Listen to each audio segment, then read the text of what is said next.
Indiscutivelmente, a maior das contribuições do Espiritismo ao conhecimento da humanidade é a definição da mediunidade como percepção natural ou inerente ao ser humano. Através dela, os espíritos desencarnados se manifestam em todos os pontos da Terra, se revelando entre pessoas de todas as idades e condições sociais, entre homens e mulheres, entre crianças e velhos. Dentro da abrangência que o tema comporta, encontramos como ponto de destaque a incidência da perturbação espiritual ou obsessão, problema que envolve toda a criatura humana em processo de aperfeiçoamento. Ignorada pela quase totalidade dos seres humanos, pelo fato de ser um processo sutil, somente torna-se perceptível naqueles em que o envolvimento atinge níveis incômodos ou insuportáveis. Contribuir para o melhor entendimento da questão é o objetivo deste programa.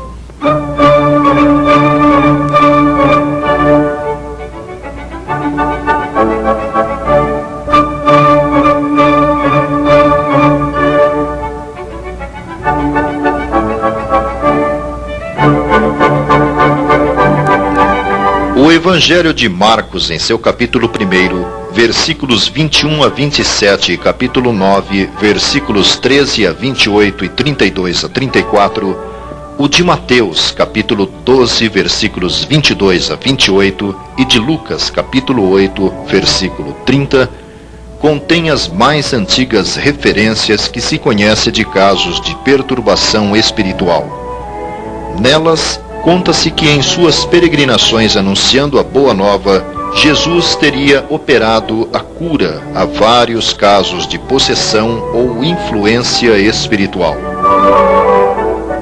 Na Idade Média, tem-se conhecimento apenas da ação dos então chamados feiticeiros ou bruxas, que através de evocações e rituais de magia, entravam em contato com espíritos inspirados pelo mal, estabelecendo com eles pactos no sentido de causar perturbações a outras pessoas. Os registros disponíveis a respeito da intervenção dos espíritos perturbadores em nosso plano começam a ser encontrados no século XVIII, conforme documentos do Museu das Almas do Purgatório, ligado à Igreja do Sagrado Coração, em Roma, na Itália. Nele existem as marcas de fenômenos de intervenção ostensiva no plano material por parte de entidades espirituais claramente dispostas a provocar a perturbação, como demonstram estas imagens de peças em cuja superfície espíritos gravaram sinais com que certamente pretendiam demonstrar a sua sobrevivência, amedrontando e desequilibrando suas vítimas. No século XIX, nas páginas da Revista Espírita, fundada e dirigida por Allan Kardec no período de 1858 a 1869, interessantes casos de obsessão individual ou coletiva foram analisadas, sob a ótica do Espiritismo, como o do espírito batedor de Morzine, de Berzabern, de Bisseldorf, entre outros agrupados posteriormente no livro Obsessão. O astrônomo Camille Flammarion também tratou do assunto no livro As Casas Mal Assombradas, bem como Gabriel Delan na obra O Fenômeno Espírita. No século XX, com a proliferação das ocorrências de ordem espiritual, inúmeros estudos foram realizados, notadamente pelos pesquisadores da parapsicologia, sobretudo os fenômenos por ela chamados de poltergeist. No Brasil, respeitáveis trabalhos foram desenvolvidos, principalmente através do IBPP, Instituto Brasileiro de Pesquisas Psicobiofísicas, como exposto no livro Fenômenos de Psicocinesia Espontânea, do engenheiro Carlos Alberto Tinoco, ou Poltergeist, do também engenheiro Hernani Guimarães Andrade. Contudo, ainda hoje, a melhor das explicações disponível continua sendo a oferecida pelo Espiritismo, que coloca o sentido da mediunidade como elemento indispensável para a ocorrência da fenomenologia, associada sempre à condição moral e compromissos reencarnatórios das pessoas envolvidas no processo.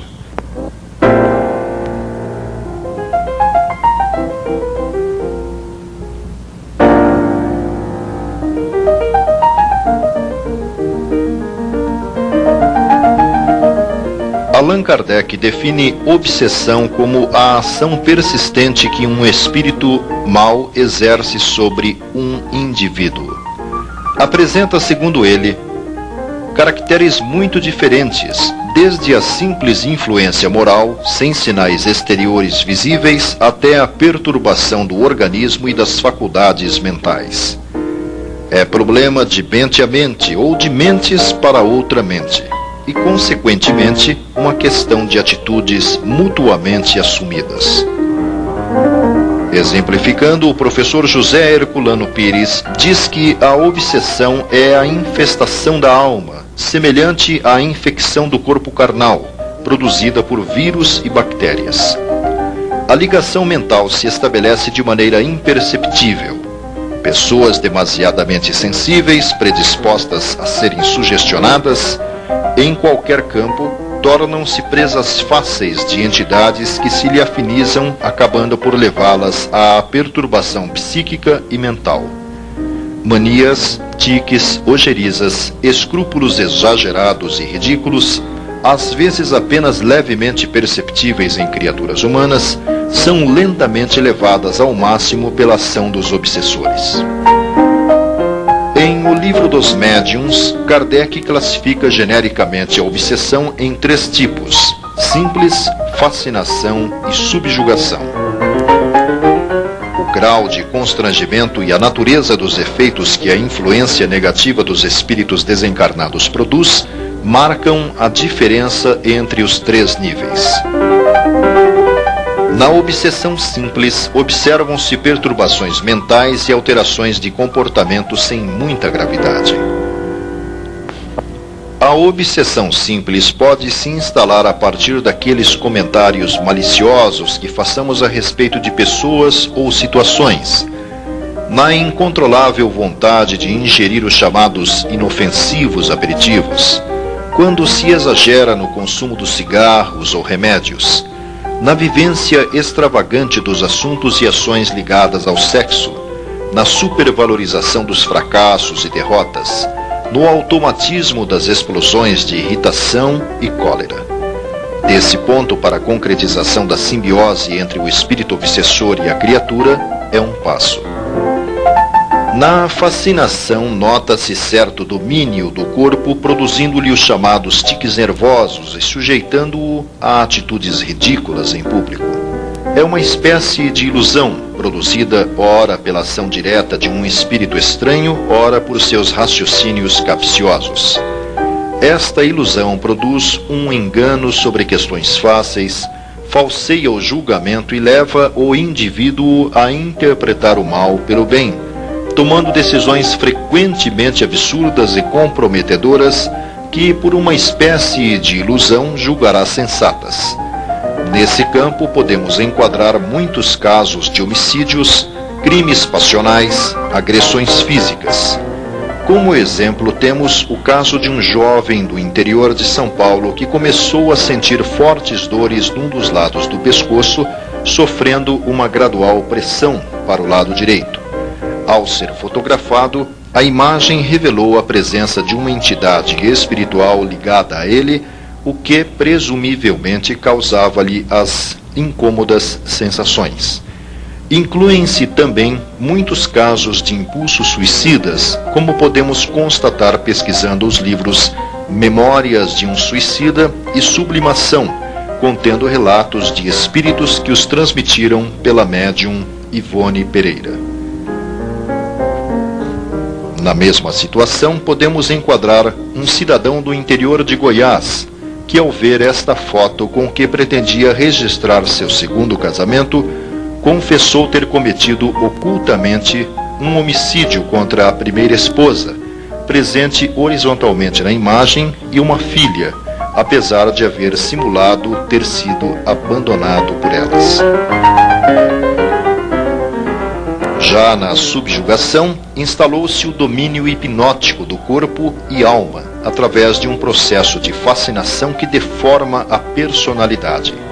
Estreitou-se uma ligação moral que paralisa a vontade de quem a sofre, impelindo a pessoa às mais absurdas ações e, por vezes, às mais contrárias ao seu próprio interesse. Geralmente, é diagnosticada por médicos não espíritas como demência ou alienação mental. Entre os exemplos curiosos de subjugação, temos um da década de 60 envolvendo Lucrécia Maria Januário, da cidade de Lorena, estado de São Paulo. De seu corpo começaram a surgir agulhas, cujas pontas, sempre voltadas para fora, repentinamente se salientavam. Tal processo, comprovado por radiografias de seus braços e antebraços, somente foi sanado com a doutrinação do espírito que provocava, por vingança, tais efeitos físicos.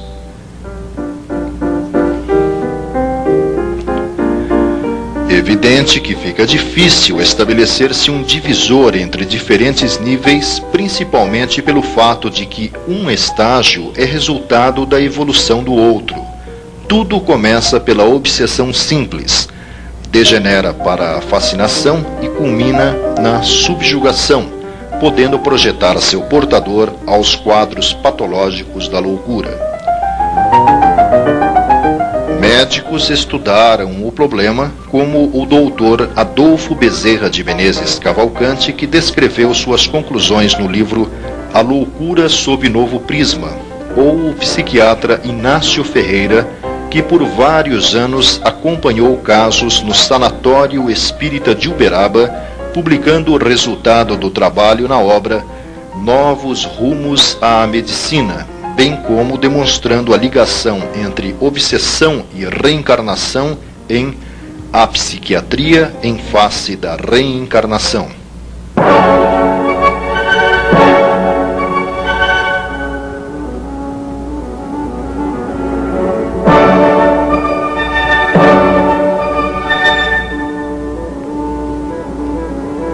A contribuição da mediunidade para o conhecimento e entendimento da obsessão pode ser vista sob 3 ângulos. Primeiro, através dela se evidencia a existência do processo de perturbação. Segundo, ela é canal para que uma quantidade cada vez maior de informações e esclarecimentos componham uma riquíssima bibliografia técnico-espírita. Objetivamente, pelo médium Francisco Cândido Xavier, surgiram os livros Libertação, Sexo e Destino, Nos Domínios da Mediunidade, todos organizados pelo espírito André Luiz, expondo processos sutis e complexos do envolvimento espiritual.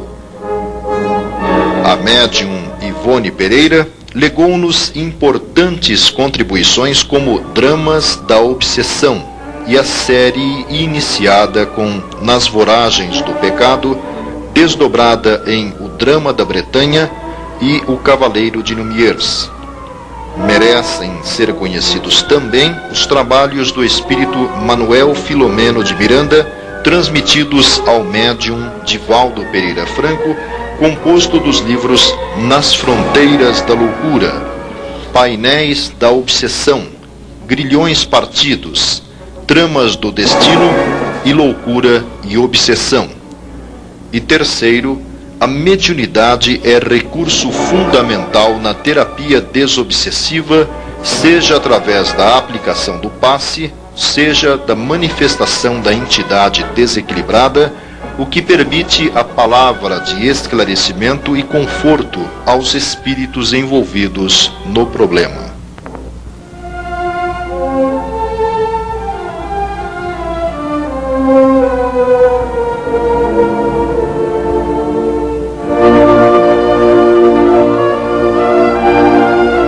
No estudo dos fenômenos de influenciação espiritual, não se pode desconsiderar as informações sobre a telepatia e a hipnose, presentes consciente ou inconscientemente, objetiva ou subjetivamente, na ação de entidades desencarnadas sobre encarnados ou vice-versa.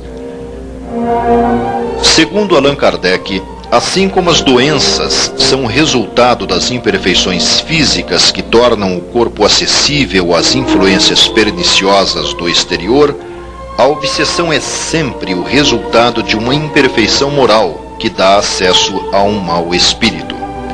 A uma causa física opõe-se uma força física. A uma causa moral é necessário opor uma força moral.